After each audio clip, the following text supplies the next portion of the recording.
Olá, meu nome é Paulo Ricardo, sou estudante da disciplina de MT-203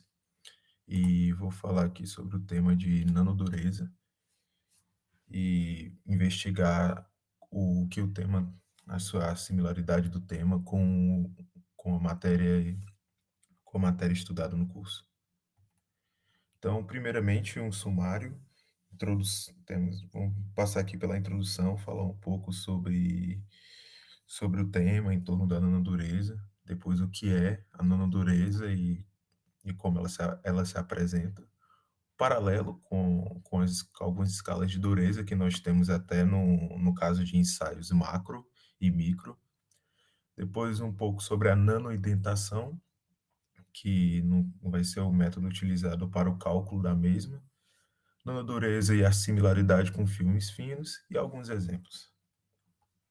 Então, primeiramente, o processo de deposição de filmes finos, diferentes materiais,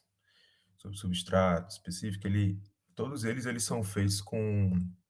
o objetivo de aumentar alguma propriedade, ou aumentar, ou introduzir uma propriedade diferente naquele material, seja ele de resistência à corrosão, seja de tenacidade, seja de condutibilidade elétrica ou térmica, no caso elétrico, no caso de filmes de plano grafeno, dureza ou aderência. Na parte de dureza, nós temos aqui o exemplo que está aqui descrito, um exemplo bastante conhecido de brocas, que com a camada de titânio sobre elas para que elas deformem menos ou não deformem durante a atividade e assim consigam durar bem mais. Falando aqui sobre a nanodureza, ela trata-se de uma medida de resistência mecânica do material, escala nanométrica, já é um pouco intuitivo. Esse tipo de deformação, ele está, assim como a própria dureza em si, que está relacionado com a capacidade do material de resistir a deformações plásticas, de ser riscado, só que no contexto que nós estamos, está mais ligado a uma análise à escala micrométrica ou nanométrica, investigar os efeitos que a pressão localizada, no caso por um no caso por uma ponta muito fina, quais são os efeitos dessa pressão localizada nesse material, nesse filme em si. A nanodureza pode ser determinada utilizando o que chamamos de teste de indentação, como eu havia já falado, que consiste na inserção de uma ponta pequena e assim vai se analisando quais são os efeitos dessa ponta através de microscopia ou através de interferometria. Um pequeno paralelo com as escalas de dureza que nós temos que são utilizadas em testes macro, temos durante os testes de indentação, ela basicamente é aplicada uma carga lentamente à ponta do indentador. O indentador ele tem que ser de um material rígido e como está aqui demonstrado, assim, aqui uma mera ilustração para mostrar para as pessoas que não têm ideia de como é que funciona o indentador. E, essa ponta pode ser tanto de formato piramidal, cônico, esférico, depende basicamente do tipo de escala ou de método utilizado. Dentre os métodos, nós temos os principais, a dureza de, de Vikings, dureza de Rockwell e dureza de Brinell.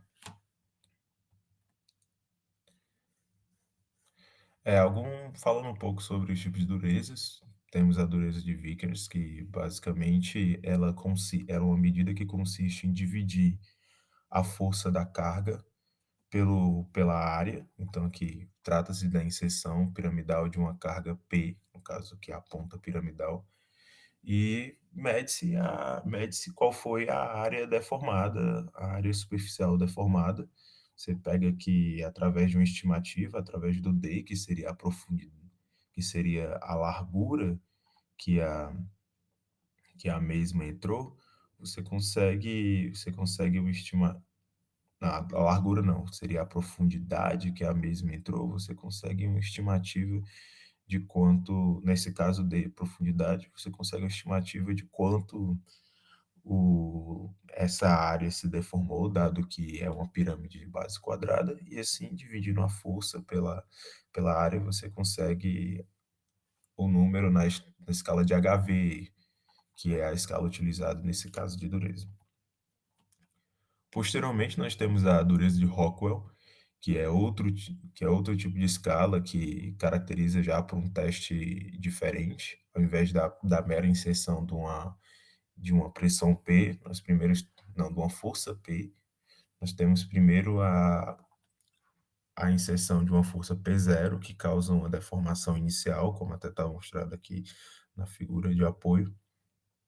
e posteriormente se adiciona uma carga P, e essa carga P, ela vai gerar uma deformação adicional, já que você adicionou mais carga, então é esperado que a deformação seja maior. E depois disso, você retira a carga P e analisa a deformação plástica gerada por essa carga. Então, com a carga P0, você calcula, você vê qual foi a profundidade D que entrou, e aí você pode calcular na unidade HR, que é a unidade utilizada para a dureza de Rockwell, calculada pelo D de penetração, o comprimento de penetração, dividido pela carga auxiliar, pela carga auxiliar não, pela carga P, que foi colocada posteriormente à carga P0. Agora, a dureza de Brinell, temos aqui, ela é marcada pela utilização de uma esfera como parâmetro, e nesse caso é muito parecido com a de Vicon, mas a diferença é que ao invés da minha área ser a área da impressão que foi gerada sobre o material, a área considerada nesse tipo de dureza é a área da calota esférica. Então, dividindo a força pela calota esférica, o D, nesse caso, já sendo o diâmetro da impressão que ele causou e não o comprimento como estava sendo utilizado antes, nós temos aqui uma estimativa em HB, que seria a unidade utilizada nesse tipo de dureza. Agora vamos para a nanoindentação. No caso, as durezas que foi analisado anteriormente foram escalas de dureza mais gerais, são utilizadas para testes macroscópicos e até microscópicos, no caso da dureza de Vickel, por ser uma dureza analisada por uma ponta piramidal fina, pequena, também seria um método que é possível alcançar bons resultados, mesmo em escala micrométrica ou até nanométrica. Mas já a nanoindentação trata-se basicamente da adaptação dos métodos, no caso pode ter muita similaridade com o método de Vickel, que, como está aqui expressa na figura, basicamente eu coloco uma carga, também piramidal, sobre a superfície. Essa carga, que é o formato do indentador, essa carga causa uma deformação inicial. É calculada essa deformação inicial, é calculada qual é a profundidade, o quanto que ela entra. Posteriormente é retirada essa carga P, mas só que ele gera uma deformação residual, essa área medida, a distância entre a deformação anterior e a deformação residual, ela é contabilizada, e ela pode ser representada aqui por esse gráfico, que é basicamente o, o gráfico da deformação, que ela começa com a deformação elástica e plástica, que temos aqui esse HF residual depois da retirada da carga P. Destaca-se, no caso, em diferença aos outros métodos de dureza, no caso macro e microscópicos, primeiro é uma ponta extremamente pequena, ela tem que ser pequena justamente para que eu possa analisar propriedades mais intrínsecas A carga é gradualmente aplicada e para cada carga você tem uma medição da profundidade e com essa carga gradualmente aplicada junto com a medição, você obtém a curva carga-deslocamento que está aqui descrita ao lado. E através desses dados você tem o objetivo de retirar as características físicas daquele material. Com a nanoindentação, é possível coletar dados como a própria dureza, o módulo de elasticidade, que pode diferenciar, sendo ele macroscópico ou microscópico, no caso, em escala nano, o comportamento viscoelástico da curva. Temos aqui na lateral uma apresentação do que seria um comportamento viscoelástico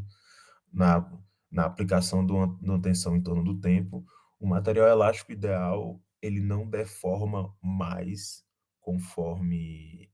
eu mantenha aquela mesma pressão, ele deforma em resposta à tensão e mantém, mas no caso de mas no caso de um ele não é uma questão de deforma, ele mantém a tensão para uma mesma deformação, mas agora no caso de um fluido, no caso de um material viscoelástico, a tensão vai diminuindo com o tempo. Então, para uma mesma deformação, conforme o tempo vai passando, a tensão que aquela deformação aplica na minha ponta, ela vai diminuindo com o tempo. Então, isso é uma característica do sólido viscoelástico. Depois temos a propriedade de fluência, que basicamente é a deformação contínua, a carga constante, ou seja, é quando você tem a aplicação de uma mesma tensão e com o tempo, ao invés da deformação se manter constante, ela vai aumentando e como de certa forma, como se ela fosse afundando, seria uma propriedade faz alusão à palavra de fluência. Temos, por fim, a propriedade de aderência e de tensões residuais. Agora, a nanodureza em filmes finos. A deposição de filmes finos, ela confere ao material algumas propriedades diferentes que podem